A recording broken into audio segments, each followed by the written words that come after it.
Olá, eu sou o Michel Falconieri E eu, Renato Falconieri. e nós somos o Casal Cristão.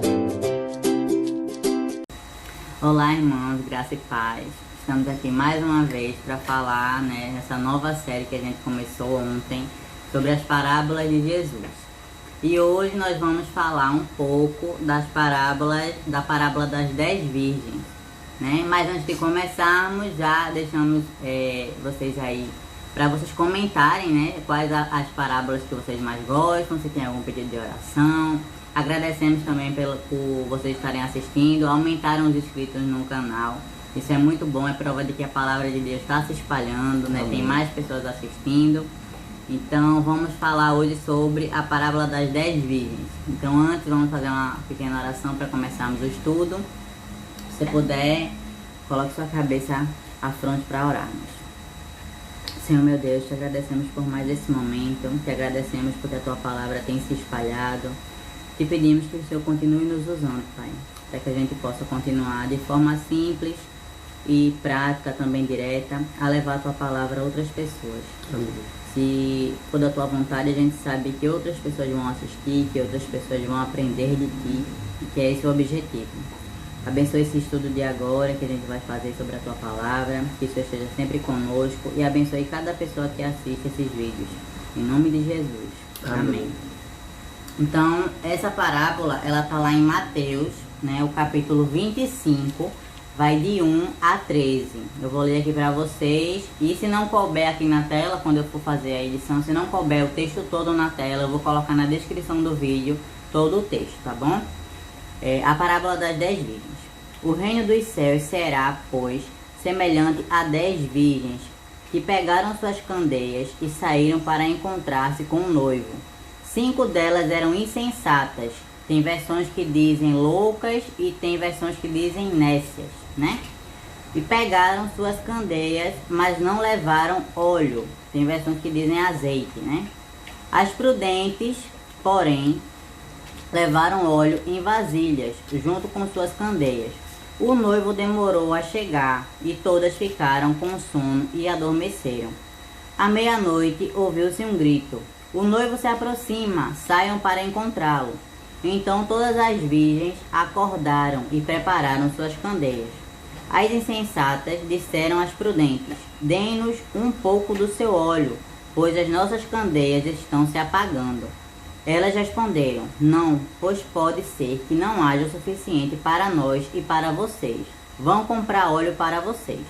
E saindo elas para comprar o óleo, chegou o noivo. As virgens que estavam preparadas entraram com ele para o banquete nupcial, e a porta foi fechada. Mais tarde vieram também as outras e disseram: Senhor, Senhor, abra a porta para nós. Mas ele respondeu: a verdade é que não as conheço. Portanto, vigiem, porque vocês não sabem o dia e nem a hora. Amém. Amém. Então, amados, eu gostaria de destacar alguns pontos nessa parábola. Eu tenho um carinho muito especial por essa parábola, porque eu acho ela fantástica. Assim como outras parábolas, mas essa eu tenho um carinho muito especial. Então, o primeiro ponto que eu gostaria de destacar para vocês é a questão do azeite. Aqui diz que as 5 virgens eram prudentes e levaram consigo o azeite, e 5 eram nécias e não levaram consigo o azeite extra. O azeite, ele muitas vezes é o Espírito Santo na Bíblia, ele é muitas vezes mencionado como sendo o azeite. Então, o que é que eu posso entender desse primeiro ponto que eu estou querendo mencionar para vocês? É que as prudentes, elas eram cheias do Espírito Santo, né? E as nécias, elas não eram cheias do Espírito Santo, tá? O segundo ponto que eu quero mencionar para vocês é quando ouviu-se uma voz à meia-noite dizendo: eis o noivo. Essa passagem, ela se retrata da vinda de Cristo, que não é um evento nem isolado e nem um evento que será invisível. É um evento visível e ele será audível a todas as pessoas do mundo. Por isso o homem grita lá: eis o noivo, para que todas ouçam. Então, como a própria palavra diz, assim como um relâmpago corta o ocidente e vai até o oriente, todo olho verá a vinda de Cristo, tá? O terceiro ponto que eu quero mencionar para vocês quando as nécias, elas pedem um pouco do azeite às prudentes, porque elas sentiram que todo mundo sentiu que o noivo já estava prestes a chegar. Nós sabemos que o noivo ele é uma referência a Jesus, a volta de Jesus, né? E aí o que é que acontece? Como elas não estavam preparadas sem o azeite, elas pediram às prudentes, que não tinham como elas dar o azeite delas, porque como é que você pode dar uma porção do seu espírito para uma outra pessoa? Isso não é... Isso aí é uma vida de comunhão com Cristo que você adota todos os dias. E a partir do momento que você faz as suas orações, que você medita na palavra de Deus, que você estuda, que você faz culto familiar em sua casa, você assiste a pregações, você vai à igreja, né? Você participa de pequenos grupos, você participa de um trabalho missionário, isso fortalece o seu espírito. Isso fortalece o Espírito Santo em você. Então essas nécias, elas não tinham esse Espírito Santo, né? Então elas não estavam preparadas. Então o outro ponto da parábola que eu quero falar para vocês é quando elas voltam, né? O noivo já chegou, já levou as virgens prudentes, que no caso são as pessoas salvas, né? No mundo. E aí eles batem a porta, dizendo: Senhor, Senhor, abre a porta, né, para que a gente entre. E aí ele diz: olha, na verdade eu não conheço vocês, tá? Então, dois pontos juntos que eu quero mencionar para vocês. O primeiro é a questão do fechamento da porta. Nós estamos vivendo hoje no tempo do fim, e muitos adventistas, eles falam que é o fim do tempo do fim, ou seja, está cada vez mais próximo à volta de Cristo. E essa porta fechada é justamente o que nós chamamos de o fechamento da porta da graça. E nesse momento, quando a porta se fechar, quando houver o fechamento da porta da graça, infelizmente não haverá mais salvação para todo mundo. Não haverá mais salvação para as pessoas que estão perdidas, né? Porque a partir do momento que a porta é fechada, o Espírito Santo ele se retira da terra e ele volta para Deus. Então, quem tiver perdido, infelizmente está perdido. Não tem como você ser salvo.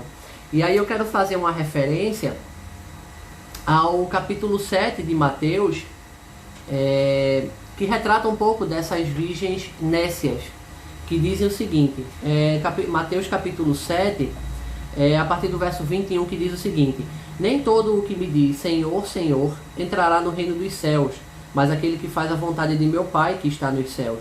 Muitos naquele dia hão de dizer-me: Senhor, Senhor, porventura não temos nós profetizado em teu nome, e em teu nome não expelimos demônios, e em teu nome não fizemos muitos milagres? Então lhes direi explicitamente: nunca vos conheci, apartai-vos de mim, os que praticais a iniquidade. Então, irmãos, essas virgens nécias, também conhecidas como imprudentes, são essas pessoas do mundo que praticam a iniquidade. E elas não estão observando a volta de Cristo. E aí elas têm todo esse tempo para mudar os seus hábitos, mudar essa vida de pecado, se achegar a Deus, e Deus recolher em seus braços. Como a gente falou ontem, Deus está esperando você. Independente da vida que você esteja levando, mesmo que seja uma vida pecaminosa, uma vida suja, uma vida manchada, não importa. Se você se redimir dos seus pecados, Deus vai aceitar você, né? Mas se você continuar nesse mundo de pecado, quando fechar a porta da graça e você quiser bater na porta e dizer Senhor, Senhor, infelizmente ele vai dizer que não conhece vocês. E aí eu quero mencionar o último ponto da parábola, que diz o seguinte, verso 13, mais uma vez na parábola das 10 virgens, Mateus capítulo 25. Vigiai, pois, porque não sabeis o dia e nem a hora. Então, irmãos, eu quero levar mais uma referência bíblica ao livro de Marcos, no capítulo 14, em que Cristo leva os discípulos ao Getsemane, e aí ele vai orar, né? E aí o seu suor viram gotas de sangue e tudo mais, e aí quando ele volta os discípulos estão dormindo. E aí ele diz aqui, Marcos capítulo 14, verso 38 diz assim: vigiai e orai, para que não entreis em tentação. O espírito na verdade está pronto, mas a carne é fraca. Então, irmãos, é esse mesmo conselho que Jesus dá aqui no capítulo 25 da parábola das 10 virgens, que ele diz: vigiai, pois, porque não sabeis o dia nem a hora. O espírito está pronto, mas a carne é fraca. Nós podemos sofrer muitas tentações aqui, irmãos. Na verdade, nós sofremos as tentações. E o inimigo, ele vai atacar justamente no seu calcanhar de Aquiles, na sua maior fraqueza. Se é o sexo, com pornografia, com adultério. Se é com a bebida alcoólica, se é com dinheiro, o dinheiro. Então, o inimigo, ele vai querer te atacar no seu ponto mais fraco. Então, irmãos, o que a parábola diz aqui? Vigiai e orai. Então, no resumo dessa parábola das 10 virgens, depois de falar de todos esses pontos que eu destaquei, obrigado, amor. De todos esses pontos que eu destaquei, né? Essa questão do vigiar e orar, ela é extremamente importante. Tá bom, irmãos? Vigiai, porque o espírito está pronto.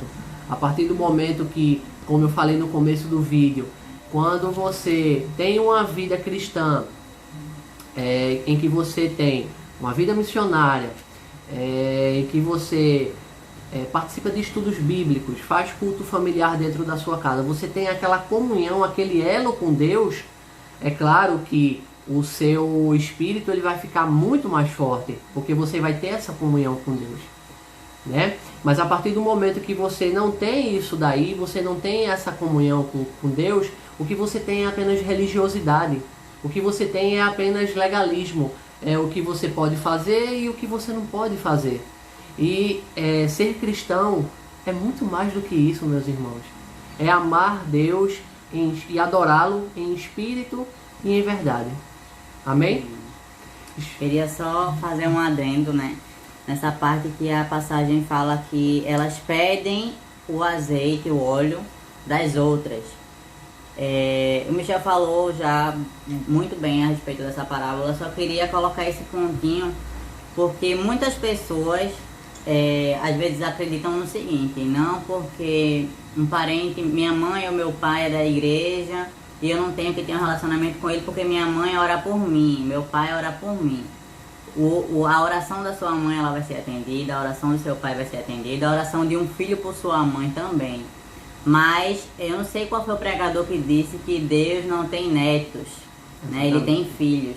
Então, por mais que a gente ore pelas pessoas que nós amamos, por mais que a gente faça, tente dar estudo bíblico, tente falar de Deus para elas, e elas até aceitem, mas elas que têm que dizer assim: não, Senhor, eu agora te aceito como Senhor e meu Salvador pessoal. Amém. Não adianta a gente só orar e Deus vai interceder, Ele vai estar ali, mas a pessoa tem que ter o seu momento com Ele. Então, se você tem isso na sua mente de que alguém ora por você, é válido, as orações intercessórias elas são ouvidas e Deus trabalha. Mas em relação a ser salvo, isso aí é com você e Deus. É um relacionamento pessoal que você tem que ter com Ele. Então, continue pedindo pelos seus familiares orações, todas elas são bem-vindas, né?